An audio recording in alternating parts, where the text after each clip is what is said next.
At the same time, the Forest Service, I'm sorry I'm bouncing around the agencies, but this is what's happened. At the same time, the Forest Service is working really hard to grow timber and to sell timber. I got to show you, you don't have to see the details. You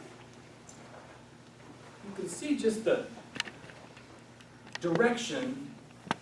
This is timber harvest.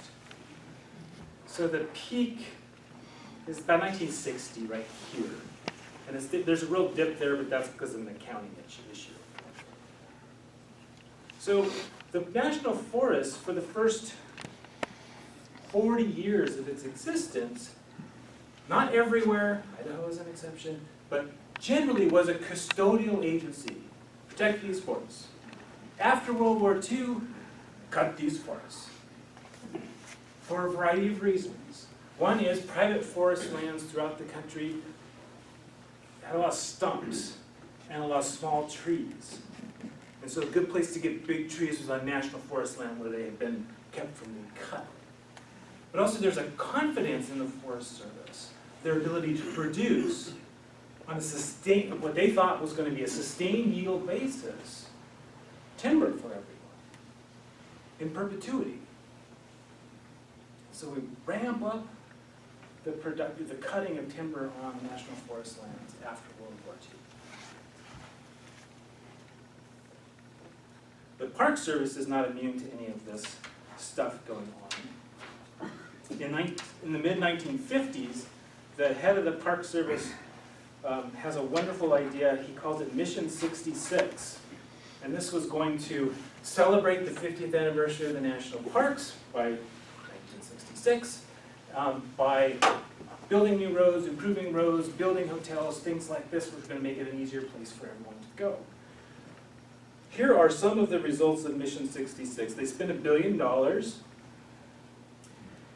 1,570 miles of improved roads, 1,197 miles of new roads, 936 miles of new or improved trails, 1,502 parking areas, 575 new campgrounds, 221 new administrative buildings, 114 visitor centers, and much, much more.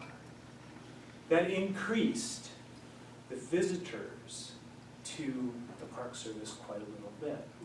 It also changed the experience in a lot of these parks quite a little bit because it's more developed. So I'll pause here and try to sum up this mid-20th century from, say, the 30s to, say, the 60s becomes a period where all the agencies are intensifying their management. They're intervening more in their lands to make it produce what they want. Ducks, tourists, timber, and even wilderness. Let's transition into the next era. Let's just say it starts in the 60s, where a number of laws get passed that change the management of these lands. A really important one, the one that I've spent a lot of time thinking about, writing about, is the Wilderness Act, 1964. Now, the Forest Service had protected places in what they called primitive areas from the 1930s, but those protections were under the control of administrators in the Forest Service itself. And theoretically, this wouldn't have happened, but theoretically, with a single signature by the Secretary of Agriculture, all of that protected land could have been opened up to timber harvest or whatever. And by the 1950s, people were agitated about that and didn't want that to happen. And some activists, such as the Executive Secretary of the Wilderness Society, Howard Zahniser, and the Executive Director of the Sierra Club, David Brower, had a national campaign to pass something called the Wilderness Act. The Wilderness Bill is what it was talking about. And they spent 8 years trying to get this through Congress. Finally did. We just celebrated the 50th anniversary. And it took that power to make or break those wilderness areas out of the Forest Service and in the hands of Congress, which means it's really slow, but it also means it's really, really close to permanent. It's pretty hard to undo that. A lot harder to undo an act of Congress than it is to undo the act of a local forester or a regional forester.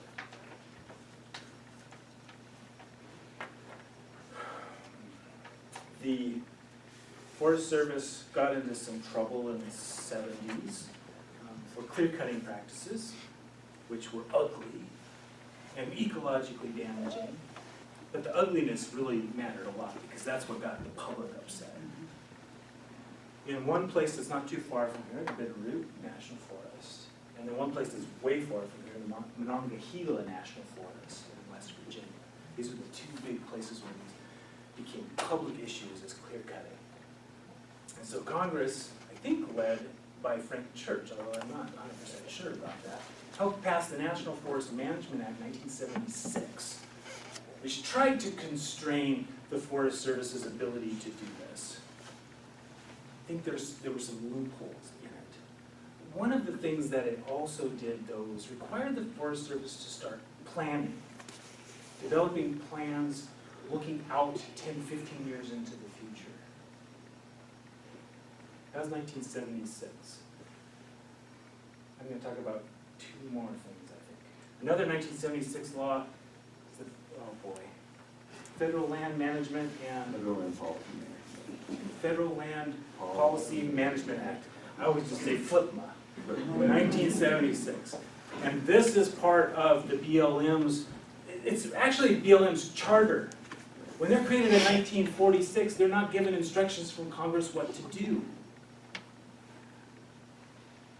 30 years later, finally Congress got around to letting them know what to do. In 1976, it tells them. And it also includes this sort of planning element. Look to the future, involve constituencies, and we'll get to that in just a second. Manage for multiple use. Multiple use is what guides the Bureau of Land Management and what guides the Forest Service. Recreation, wildlife, timber in the case of the Forest Service. These sorts of things all are happening. Now let me go back in time because I missed a really important one. Starting on January 1st, 1970, the National Environmental Policy Act goes into effect. They call it NEPA. I always say it's the National Environmental Policy Act of 1969 because that's when it was passed, but it was signed on January 1st, 1970, so I always get confused what year I'm supposed to call it. National Environmental Policy Act requires federal agencies, any federal project, to do an environmental impact statement, saying, we think, here are options for what we want to do here, whether it's build a dam or build a highway, have a timber sale, have some sort of grazing management plan. Here are 4 options, here's what we think is going to happen with each of them, and then, this is the magnificent thing, they let you all see it, and say, we want to hear from you. And this was pretty revolutionary and pretty important. It really changed the nature of public lands management and other sorts of management too, but public lands management especially. I missed the Endangered Species Act too, which is 1973. So NEPA, going into effect in 70, Endangered Species Act 73 gets incorporated, because you can't contradict those things, in these planning laws with the Forest Service and with the BLM in 1976, with those laws that I talked about 5 minutes ago. And all of this is done in public. It gets public input. It's supposed to get public input. Now, NEPA doesn't say, and you must choose the one that the public likes the most, or you must choose the one that has the least harm ecologically speaking. It doesn't say that. But what it does is it shines a big old spotlight on the plans, which had not been done before.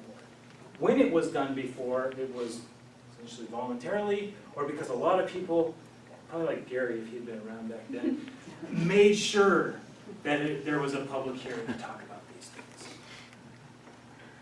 This moment, though, in the 70s, where these new laws are going into place, 60s and 70s, getting the public involved, requiring scientific input to be into this procedure, kind of slows down the process, right?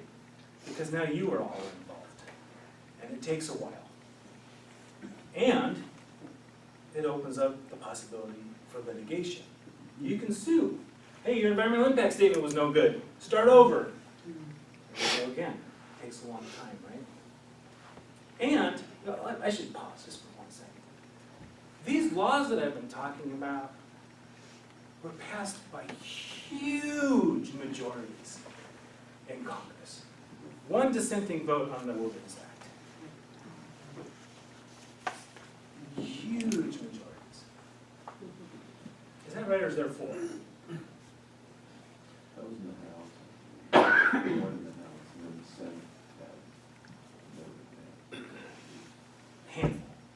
Teeny tiny, very big bipartisan majorities for these things. And then it goes into effect. And it starts telling people, well, you can't graze that many cattle, you're going to have to pay more to graze your cattle there. You're actually going to have to, BLM, you're going to have to pay attention to wilderness. That gets written into FLTMA. Wilderness is a value of multiple use that BLM is going to have to pay attention to. And this gets people agitated, upset, concerned that they're not going to have the livelihood or the type of life that they wanted or expected or had been doing for a long time or thought they had been doing for a long time. And that leads to the Sagebrush Rebellion at the end of the 70s and the end of the 80s. And then there's all sorts of things that trickle out of the Sagebrush Rebellion that we're still dealing with. I'm not sure we should call it the Sagebrush Rebellion, but it's kind of like the Sagebrush Rebellion, which is a rejection of this direction in public lands management. In lots of different ways and different forms depending on where you are or who you are. Some people today, I'm going to transition like to now and then you can ask me some questions. Some people today will say, these lands should be returned to the states. That is wrong. Because they were never the state's lands to begin with, thus cannot be returned to the states. That's an important distinction. Now you can say, I think the state should control it. Okay, we can debate that. But you can't say return because it wasn't the state's to begin with. Some people, so that's one group of these sagebrush rebels. Some will say, we should sell it off. It was meant to be sold off. And there's a lot of evidence for that, right? Whole 19th century, that's what was happening. Selling off these lands.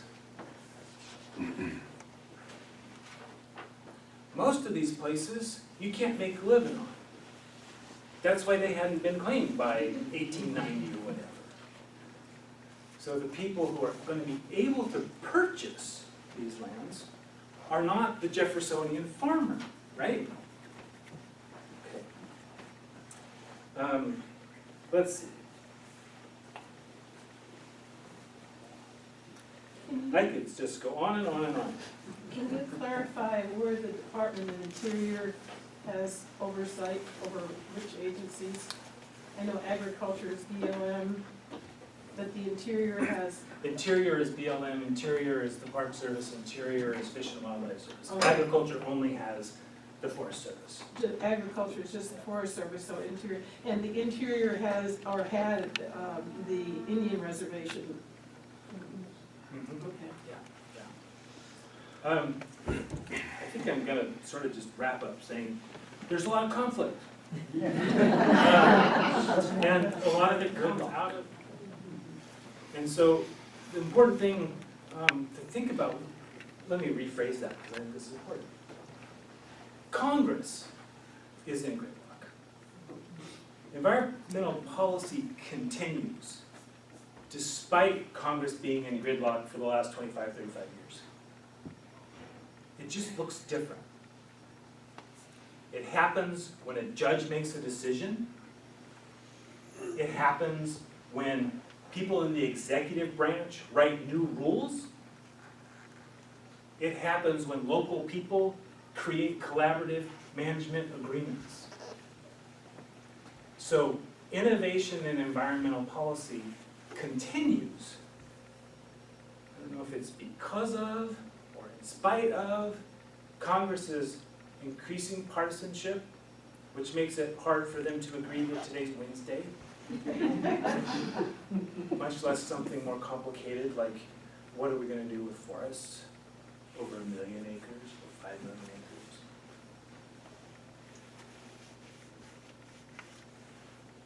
That was a terrible conclusion, but I'm going to take questions.